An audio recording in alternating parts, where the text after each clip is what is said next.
जय माता दी। जय माँ ज्वाल्पा। ॐ ज्वाल्पा देवी नमामि त्वं सर्वज्ञानविज्ञानदायिने विस्तारितमय ज्ञानं करो मयि स्तव वन्दनाः। सृष्टिस्थितिविनाशानां शक्तिभूते सनातने गुणश्रेः गुणमयी देवी नारायणी नमस्तुते।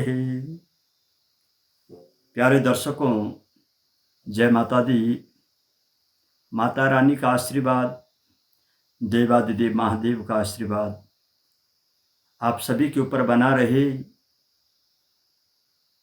मित्रों, बात करते हैं दीपावली 5 दिवसीय शुभ कार्यक्रम और दीपावली से पहले धनतेरस, क्योंकि धनतेरस दीपावली से पहले ही हमारे तमाम सनातन संस्कृति, सनातन बंधु बांधव धनतेरस के लिए काफ़ी दिनों से तैयार रहते हैं। हमें अपने घर पे कोई भी गहना हो, कोई भी सामग्री लानी हो, बर्तन हो, गाड़ी हो, कुछ भी लाना हो, तो धनतेरस का बड़े ही सौभाग्य से इंतज़ार रहता है और रहना भी चाहिए, क्योंकि धनतेरस धन्वंतरि कृष्ण पक्ष की त्रयोदशी को पड़ने वाला धनतेरस का जो शुभ समय होता है, तो धनतेरस के मुख्य रूप से हमारे धर्म शास्त्रों में इसकी 2 पौराणिक कथाएं भी आती हैं धनतेरस की। और धनतेरस की मुख्य जो 2 कथाएं आती हैं,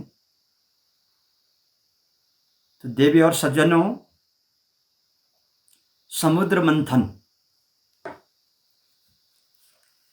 मंथन का इसमें मुख्य एक रूप होता है। और समुद्र मंथन से भगवान धन्वंतरि प्रकट होते हैं। भगवान धन्वंतरि का प्रकट होना धन त्रयोदशी, धनतेरस, और कथा के अनुसार भगवान विष्णु ने वामन अवतार लेकर के राजा बलि बड़े ही दानी थे। और राजा बलि क्योंकि अति सर्वत्र वर्जित, अति रूपवती सीता, माता सीता भी अति रूपवती थी, रावण ने तभी तो हरण किया। और अति घमंडी ते रावण, घमंडी रावण था, माता सीतावती रूपवती थी। और अति दानम बलि राजा, तो किसी भी रूप में हो अति सर्वत्र वर्जित, ये हमारे शास्त्र बताते हैं। तो राजा बलि अति दानी होने के कारण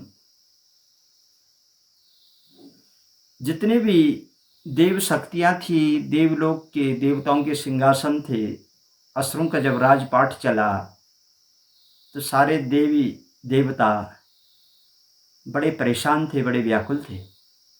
सबने भगवान श्री हरि से प्रार्थना की थी, प्रभु हम बड़े दुखी मन से आपसे विनती करते हैं, प्रार्थना करते हैं कि हमारा जो राजपाट असुरों के द्वारा छीन लिया गया है, आज उनके ही वंश में अति दानम बलि राजा बलि बहुत दानी हैं और जिस भी रूप में जाते हैं तो ब्राह्मणों की सेवा करते हैं, दीनहीन की सेवा करते हैं। तो भगवान श्री हरि ने वामन अवतार लेकर के, वामन छोटा सा बच्चा, वामन अवतार लेकर के और उनके राज्य की ओर धीरे धीरे चलने लगे। आज जैसे ही श्री हरि उनके राज्य की ओर जाते हैं तो कि राजा बलि से रुक नहीं गया राजा बलि, और कहा, ए वामन, हे प्रभु, आप इस छोटे से रूप में आए हैं, तो आपका आने का मुख्य कारण। तो श्री हरि ने कहा, ए राजा बलि, सुनने में आया है कि आप जो हैं दान पुण्य करते हैं, तो मुझे कुछ नहीं, 3 पग 3 पैर जमीन चाहिए। श्री हरि के ऐसे बोलते ही बड़े खुश होकर के बोला, प्रभु और कुछ मांग लो, 3 पैर से क्या होना है। बोला नहीं, 3 पैर। तो 1 पैर से संपूर्ण पृथ्वी नाप ली, दूसरे पैर से संपूर्ण आकाश मंडल। बोला तीसरा पैर कहाँ रखूं। जब तीसरे पैर की बात आती है तो राजा बलि के गुरु थे दैत्य गुरु शुक्राचार्य जी, और शुक्राचार्य जी उसी क्षण ध्यान में बैठते हुए पता करते हैं, अरे ये तो श्री हरि हैं। तो जैसे तीसरे पैर के लिए उन्होंने अपना सिर किया कि मेरे सिर पे तीसरा पैर रखो, तब तक कमंडल के अंदर शुक्राचार्य घुस जाते हैं, और जैसे ही कमंडल में प्रवेश करते हैं वैसे श्री हरि जानते हैं। उन्होंने एक कुशा लेकर के और शुक्राचार्य की आंख फोड़ दी, क्योंकि संकल्प लेना था, और संकल्प लेने के लिए जल तो चाहिए था। तो जब जल की बूंदी नीचे न गिरी कमंडल से, तो शुक्राचार्य जी का प्रवेश, और शुक्राचार्य जी का जैसे ही प्रवेश होता है तो वैसे ही श्री हरि समझ जाते हैं, कुशा लेकर के उनकी आंख फोड़ डाले दैत्य गुरु शुक्राचार्य। तो जैसे शुक्राचार्य की आंख फोड़ते हैं, तीसरा पांव जो है रख करके और उनको पाताल लोक भेज दिया। तो देवताओं को देवताओं का राजपाट पुनः वापस मिल गया। जैसे ही देवताओं को देवताओं का राजपाट वापस मिल जाता है तो बड़े आनंद के भाव में देवता बड़े खुश हो जाते हैं, और राजा बलि भी बड़े खुश हो जाते हैं। तो मैंने कायिक वाचिक मानसिक संसारिक अनेक प्रकार के निवृत्त संकल्प किया है, और आज मेरा संकल्प सार्थक हो गया है। ये धन्वंतरी धन त्रयोदशी, इस धन त्रयोदशी पे कई प्रकार की कथाएं भी आती हैं, और कई प्रकार के, क्योंकि समुद्र मंथन के समय पर होता क्या है, भगवान श्री हरि विष्णु कच्छप अवतार लेते हैं, और जैसे ही अवतार लेते हैं तो मंदारचल पर्वत होता है, उस पर्वत की बना देते हैं मंथनी, और वासुकी नाग की बना देते हैं रस्सी। और जैसे ही रस्सी बनती है, मंथनी बनती है, ठीक वैसे ही उसी समय धन्वंतरी भगवान प्रकट हो जाते हैं अमृत का कलश लेते हुए।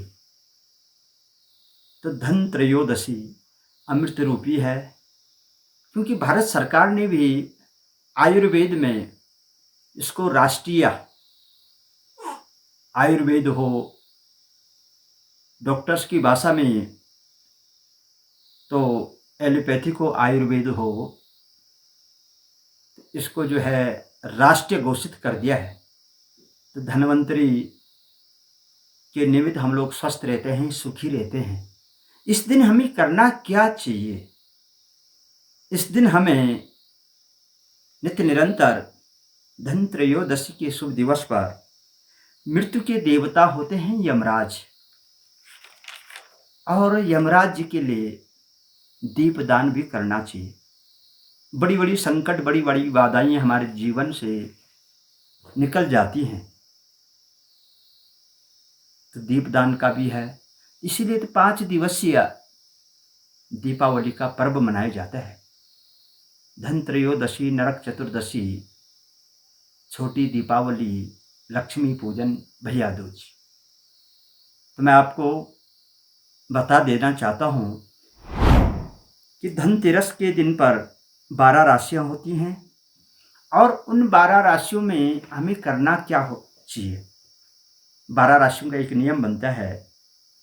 मेष राशि वालों को पीतल, सोना या चांदी खरीदना चाहिए, जो जिसकी सामर्थ्य हो। पीतल, सोना और चांदी इस दिन खरीदें, घर पे लाएं, पूजन करें और धन धान्य से वृद्धि होगी। वृषभ राशि वालों को सोना चांदी खरीदना चाहिए और सोना चांदी के साथ साथ चावल और देसी घी भी उसको खरीदें। चावल को अनाज के भंडार में रखें, घी को कुछ घी निकाल करके मंदिर में रखें और कुछ घी को आरोग्य पुष्टि के लिए अपने सदप्रयोग में प्रयोग कीजिएगा। जो मिथुन राशि वाले हैं उनको तांबे का कलश लेना चाहिए, तांबे का बर्तन कुछ भी लेना चाहिए और कांस की कटोरी हो, कांस की थाली हो, ये अवश्य लेनी चाहिए। इस प्रकार से जो कर्क राशि वाले होते हैं उनको चांदी खरीदनी चाहिए उस दिन। चांदी के सिक्के हों या चांदी के आभूषण हों, ये अवश्य खरीदें। इसमें साल भर तक बहुत सुंदर प्रभाव रहता है। और सिंह राशि वालों को सोने के गहने खरीदनी चाहिए। सोने के गहने खरीदें, कुछ ना कुछ लेकर के। हमारे घर में जो सोना पड़ा होता है उसी सोने को उसकी सफाई करवा करके और उसी सोने को सुनार से ले आएं, बहुत अच्छा प्रभाव सिंह राशि वालों पे पड़ा रहेगा। कन्या राशि वालों को क्या करना चाहिए? कांच के बर्तन लेने चाहिए, सिल्वर के बर्तन लेनी चाहिए और उस दिन धनिया और मूंग की दाल भी लेनी चाहिए। तो कन्या राशि वालों के लिए बहुत सुंदर रहेगा। तुला राशि वालों को माता की मूर्ति लेनी चाहिए। माता लक्ष्मी हो, माता दुर्गा हो, माता सरस्वती हो, चांदी की मूर्ति लें और उसका पूजन करें तो तुला राशि के लिए बहुत अच्छा रहेगा। हमारे जो वृश्चिक राशि है उनके लिए सोना, चांदी, तांबा कुछ भी आप ले सकते हैं और मसूर की दाल और शहद की शीशी। मसूर की दाल को अपने खाने के प्रयोग में रखें, शहद को अपनी पूजा की मंदिर में रखें। इस प्रकार से उनका साल भर बहुत अच्छा रहेगा। धनु राशि वालों को पीतल के बर्तन और सोना खरीदना चाहिए। धनु राशि वालों को। मकर राशि वालों को चांदी के आभूषण लेने चाहिए और सिल्वर, इनके लिए बहुत बढ़िया रहेगा। और वही कुंभ राशि वालों को भी, क्योंकि मकर और कुंभ के जो स्वामी हैं वो शनि होते हैं, तो उनको चांदी के आभूषण और सिल्वर लेना चाहिए।